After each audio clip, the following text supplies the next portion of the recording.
우리가 로마에 들어가니 바울에게는 자기를 지키는 한 군인과 함께 따로 있게 허락하더라. 사흘 후에 바울이 유대인 중 높은 사람들을 청하여 그들이 모인 후에 이르되, 여러분 형제들아, 내가 이스라엘 백성이나 우리 조상의 관습을 배척한 일이 없는데 예루살렘에서 로마인의 손에 죄수로 내준 바 되었으니 로마인은 나를 신문하여 죽일 죄목이 없으므로 석방하려 하였으나 유대인들이 반대하기로 내가 마지못하여 가이사에게 상수하며 내 민족을 고발하려는 것이 아니니라. 이러므로 너희를 보고 함께 이야기하려고 청하였으니 이스라엘의 소망으로 말미암아 내가 이 쇠사슬에 매인 바 되었노라. 그들이 이르되, 우리가 유대에서 내게 대한 편지도 받은 일이 없고 또 형제 중 누가 와서 내게 대하여 좋지 못한 것을 전하든지 이야기한 일도 없느니라. 이에 우리가 너의 사상이 어떠한가 듣고자 하니 이 파에 대하여는 어디서든지 반대를 받는 줄 알기 때문이라 하더라. 그들이 날짜를 정하고 그가 유숙하는 집에 많이 오니 바울이 아침부터 저녁까지 강론하여 하나님의 나라를 증언하고 모세의 율법과 선지자의 말을 가지고 예수에 대하여 권하더라. 그 말을 믿는 사람도 있고 믿지 아니하는 사람도 있어 서로 맞지 아니하여 흩어질 때에 바울이 한 말로 이르되, 성령이 선지자 이사야를 통하여 너희 조상들에게 말씀하신 것이 옳도다. 일렀을 때 이 백성에게 가서 말하기를, 너희가 듣기는 들어도 도무지 깨닫지 못하며 보기는 보아도 도무지 알지 못하는도다. 이 백성들의 마음이 우둔하여져서 그 귀로는 둔하게 듣고 그 눈은 감았으니 이는 눈으로 보고 귀로 듣고 마음으로 깨달아 돌아오면 내가 고쳐줄까 함이라 하였으니, 그런즉 하나님의 이 구원이 이방인에게로 보내어진 줄 알라. 그들은 그것을 들으리라 하더라. 바울이 온 이태를 자기 셋집에 머물면서 자기에게 오는 사람을 다 영접하고 하나님의 나라를 전파하며 주 예수 그리스도에 관한 모든 것을 담대하게 거침없이 가르치더라. 우리 교회에도 사도행전의 역사가 일어나기를 소원합니다. 이렇게 기도하는 성도들이 교회들마다 있습니다. 이 말은, 이 기도의 내용을 보면 정말 많은 성도들이 사도행전에는 성령의 능력이 나타나고 그로 말미암아 정말 많은 기적들도 나타나고, 그래서 수많은 사람들이 주님께로 돌아오는 이야기가 기록되어 있기 때문에 그렇게 기도할 때가 많이 있습니다. 그런데 그 부분만 우리가 강조해서 읽고 묵상할 것이 아니고, 그런 사도행전의 가장 끝 마지막 이 결론부를 보면 조금 실망이 되기도 해요. 앞에 사도행전의 그 내용을 보면서 이렇게 간절하게 기도했는데 사도행전의 이 결론부를 보면 이게 뭐지? 하는 생각이 들 정도로 조금 실망스러운 모습이 나타나요. 우리 인간적인 눈으로. 그런데 우리는 이 사도행전의 처음부터 끝까지를 묵상하면서 우리가 깨달아야 할 것은, 사도행전이라는 성경 말씀이 우리 그리스도인들에게 무엇을 이야기하고 있는가? 여기에 대해서 오늘 우리 가장 마지막 사도행전의 28장 마지막 말씀을 보면서 우리가 묵상하고 깨달아야 됩니다. 오늘 본문의 시작은 바울이 로마에 도착해서 가택에 갇혀있는, 매임받은 상태에서 로마에 살고 있는 유대인들을 초청하는 장면으로 시작이 됩니다. 그들을 초대해서 바울 자기가 가이사 황제, 로마 황제에게 상수한 것이 유대인들, 우리 동족 유대인들을 고발하려고 한 것이 아니다라는 것을 설명을 하면서, 내가 지금 묶임받아서 가택연금 상태로 자유함이 없이 있는 이 모든 것이 우리 유대인들이 가지고 있는 이스라엘의 소망에 관한 그 이야기 때문에 지금 내가 이 상황에 있다라는 것을 말합니다. 그러면서 끊임없이 유대인들의 마음을 열려고 노력을 하는 모습이 나와요. 여러분 한번 보십시오. 우리 쭉 지금 제법 긴 날 동안 사도행전을 묵상을 해왔는데 새벽마다 바울이 유대인들에게 당한 어떤 박해, 모욕, 시기, 질투, 이런 것들을 생각하면 사실 바울 입장에서 보면 같은 민족이지만 유대인들은 정말 걸림돌이고 자기의 선교 사역에 있어서 진절머리가 날 정도로 바울을 계속 괴롭히던 사람들이에요. 그럼에도 불구하고 이 바울은 여전히 자기 민족 유대인들을 구원하기 위해서 정말 끝까지 애쓰는 모습을 보게 됩니다. 이 바울의 마음은 이런 것 같아요. 에스겔서 말씀처럼 악인이 죽는 것을 조금도 기뻐하지 아니하고 악인이 돌이켜 악한 길에서 떠나 사는 것을 기뻐하시는 하나님의 마음을 바울이 품고 있었던 것 같아요. 복음을 반대하는 사람, 복음을 증거하는 그 전도자들을 박해하는 사람들에 대해서 바울의 이 마음은 주님의 마음이에요. 우리가 사도행전을 통해서 배워야 될 것의 첫 번째는 바로 이겁니다. 복음을 반대하고 복음을 거부하고 복음을 전하는 사람들을, 나를, 우리 그리스도인들을 박해하는 자들을 대할 때 바울이 품었던 마음, 그 주님의 마음을 우리도 품어야 되겠다. 이제 유대인들을 초대한 바울이 두 번째 또 초대를 해서 모임이 있습니다. 바울은 나갈 수가 없어요. 갇혀있기 때문에. 유대인들이 바울이 갇혀있는 집으로 찾아와야 돼요. 상당히 많은 유대인들이 모였던 것 같습니다. 아침부터 저녁까지 그 모임이 계속됐다고 기록하고 있습니다. 바울은 하나님 나라 예수 그리스도에 대해서 전합니다. 전하는데 유대인들이 잘 알고 있는 모세의 율법, 구약의 선지자들의 그 기록들, 예언의 말씀들, 구약 성경을 가지고 그들에게 계속 강해하고 설교하면서 하나님을 전하고 예수 그리스도를 전하고 있어요. 그리고 그들의 질문에 대답하기도 하고 온종일 아침부터 저녁까지. 그런데 그 결과를 오늘 보면 로마에 살고 있는 이 유대인들도 바울이 지금까지 만난 다른 여러 도시들의 회당에 있는 유대인들과 별 다를 게 없는 것 같이 보입니다. 왜냐하면 결국 로마에서 이렇게 긴 시간 동안 말씀을 전했음에도 불구하고 로마에 있는 유대인들도 믿는 사람, 믿지 않는 사람으로 딱 나뉘었어요. 그것도 결과를 보니까 미루어 볼 때 믿지 않는 사람이 믿는 사람보다 훨씬 더 많았어요. 믿는 사람이 소수인 거예요.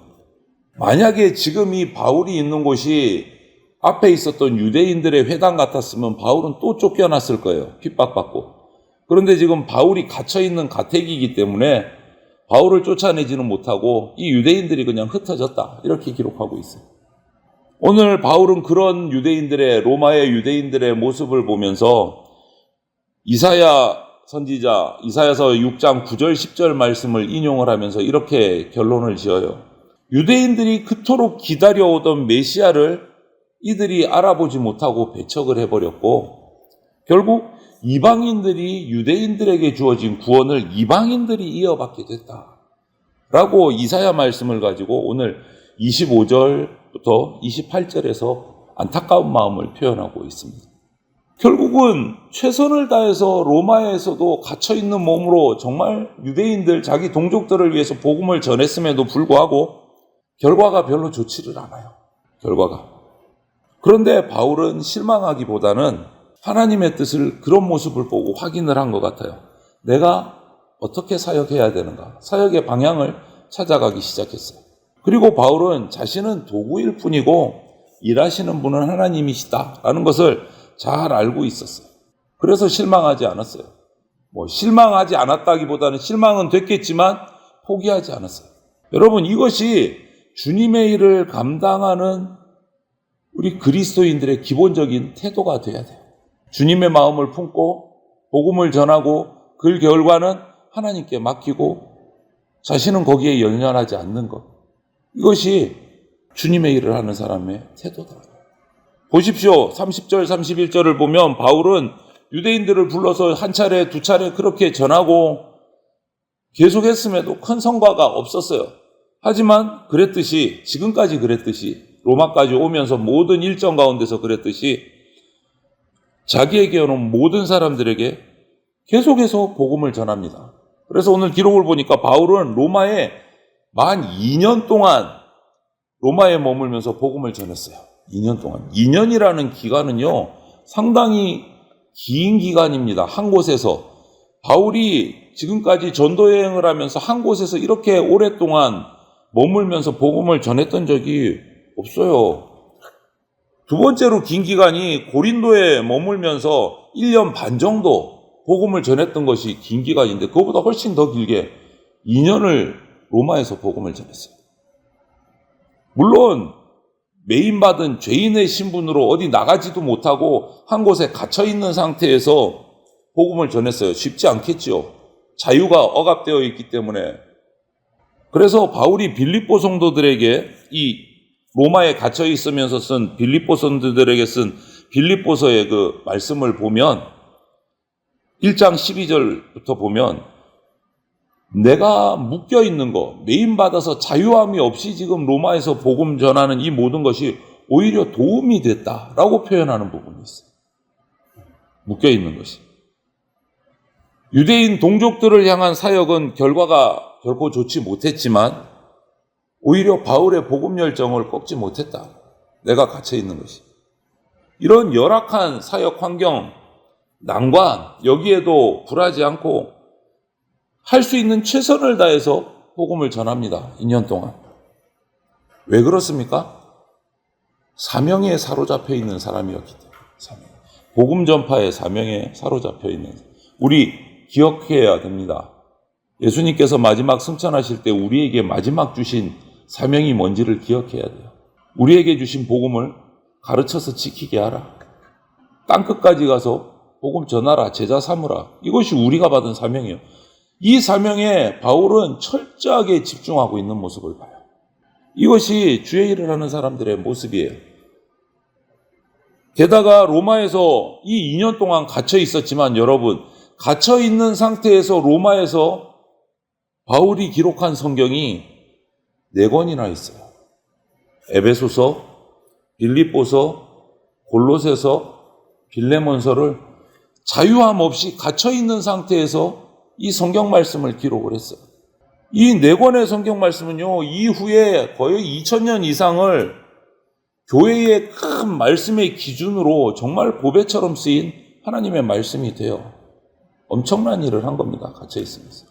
여러분, 우리가 처한 상황이 어떠하든지 그 결과가 어떠하든지 우리 그리스도인 저와 여러분은 우리에게는 하나님 나라를 세상에 전파하라 라는 복음 전파의 사명이 주어져 있습니다.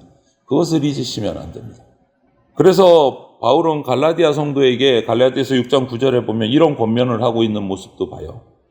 우리가 선을 행하되 낙심하지 말지니 포기하지 아니하면 때가 이름에 거두리라. 이렇게 하신 말씀이 있어요.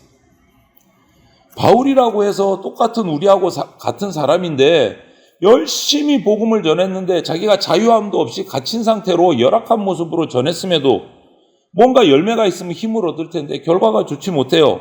낙심할 만한도 합니다. 하지만 그는 이렇게 말한 거예요. 때가 이르면 거둘 것을 믿는다. 우리도 똑같습니다. 때가 이르면 거둘 것을 믿고 우리에게 주어진 복음 전파의 사명을 포기하지 않아야 됩니다. 여러분, 사도행전의 마지막입니다. 28장 30절, 31절. 우리가 너무나도 사랑하는 엄청난 역사들이 일어난 사도행전의 마지막을 보십시오. 이방인의 사도로 부름받은 그 대사도 바울의 마지막 모습은요, 초라하기 그지없습니다. 로마의 죄수의 모습으로 사로잡혀 가서 로마의 한 집에 묶여서 나가지도 못하는 가택연금 상태에 있는 죄수의 신분이 사도행전 마지막 바울의 모습이에요. 하지만 바울은 갇혀 있지만 바울을 통해서 전파되는 복음은 절대로 갇히지도 않았고 멈추지도 않았다는 것을 우리가 발견해야 됩니다. 그곳으로 사람들이 모여들었고 복음이 전해졌어요. 죄인 바울이 갇힌 그 셋집이 하나님 말씀의 교육장이 되었고 로마 성교의 전초 기지가 됐습니다. 하나님 나라를 위한 이 작은 시도를 우리는 너무너무 소중하게 여겨야 됩니다. 그것이 사도행전의 마지막 모습이고 사도 바울의 마지막 모습이에요. 여러분, 비록 겨자씨처럼 작게 시작하더라도 하나님 나라의 생명력은 엄청난 열매를 맺게 한다라는 이 말씀을 누가복음 13장의 말씀을 우리는 잊지 말아야 됩니다. 주님은 이미 승리하셨습니다. 우리에게 이미 승리를 주셨어요.